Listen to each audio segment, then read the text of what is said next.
السلام عليكم، ازيكم يا شباب؟ يا رب دايما تكونوا بخير. بوب اب كاميرا وشاشه كامله بدون حواف في الفئه السعريه دي اوبو اف 11 برو، وانا محمد طايل. يا طايل ما بيدوسوش لايكات على الفيديو؟ لا هيدوسوا دلوقتي لايك ونقدر نوصل 1000 لايك في يوم واحد. يلا يا شباب نتحدى عبد الله واقبلوا معايا التحدي ده ومحدش فيكم يصغرني. يلا بينا نبتدي.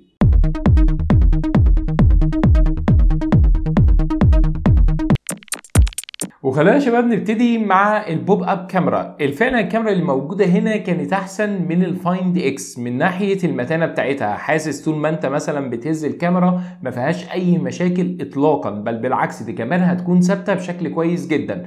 اما تاني حاجه عجبتني ان اوبو فعلا نقلت السبيكر بتاعها ناحيه اليمين، فبالتالي وانت بتلعب اي لعبه فبالتالي مش هيقدر يتسد معاك، فدي كانت حاجه كويسه جدا.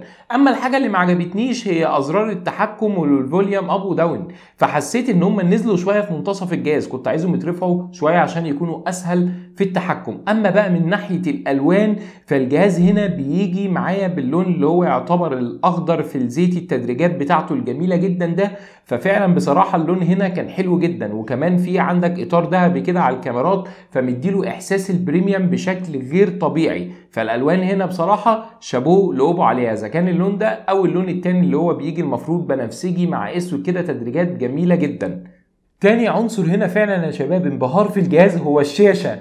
ايوه شاشه كامله بدون حواف في الفئه السعريه دي، حاجه فعلا يا شباب كل ما تفتح الجهاز هتحب ان انت تتفرج على الفيديوهات جدا على الجهاز ده. انت بتتفرج حرفيا على شاشه هنا بتيجي من نوع اي بي اس 6.5 انش فول اتش دي بلس، ولكن سكرين تو بادي ريشيو يعني نسبه حجم الشاشه بالنسبه لجسم الجهاز هي 90.9، فانت تقريبا بتتفرج على شاشه.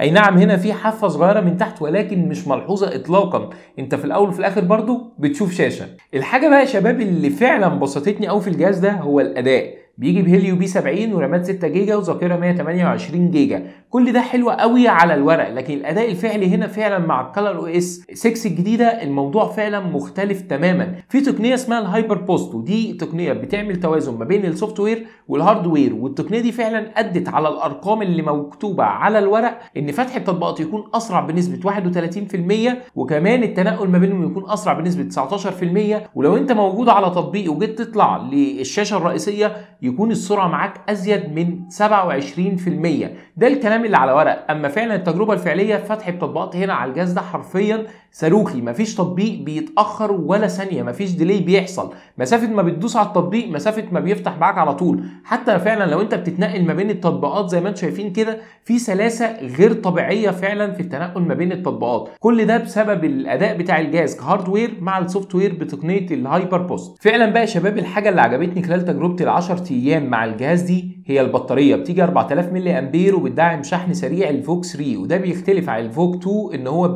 كان بيشحن الفوك 2 من 0 لحد 80% واخر 20% بيشحنهم ببطء، لكن هنا يشحن من 0 ل 100% شحن سريع. وفعلا دي انا جربتها، شحنت الجهاز من 0 لحد 100% في ساعه وربع، فده رقم كويس جدا على بطاريه 4000 ملي امبير، وفعلا البطاريه كانت بتكمل معايا اليوم. ففعلا اوبو هنا شاطره جدا ان هي تقدر تحسسك ان في اوبتمايزيشن كويس جدا ما بين السوفت وير والهاردوير. الخلاصه يا شباب في الاف 11 برو، انا عارف طبعا ان احنا لسه في حاجات كتير قوي ما اتكلمناش عليها، ولكن دي كانت انطباعاتي اول ما مسكت الجهاز في ال10 ايام اللي فاتوا. لسه طبعا هنحكم على الكاميرا 48 ميجا بكسل ونشوفها فعلا اذا كانت حقيقيه ولا افتكاسه، فدي طبعا كل ده هنعرفها في المراجعه الكامله، فانت لازم تشترك في القناه وتفعل زر الجرس عشان يوصل لك المراجعه. ولكن دي كانت اهم الانطباعات ان انا خدتها على الجهاز في الفتره اللي فاتت، ولازم ان انت تدوس لايك للفيديو عشان يوصل لاكبر عدد من الناس، واكتبوا لي تحت رايكم في الكومنتات متحمسين ان احنا نعمل ايه تاني في الجهاز ده. ان شاء الله اشوفكم في فيديوهات تانيه كتير جدا. كان معكم محمد طايل، دمتم في رعايه الله، السلام عليكم.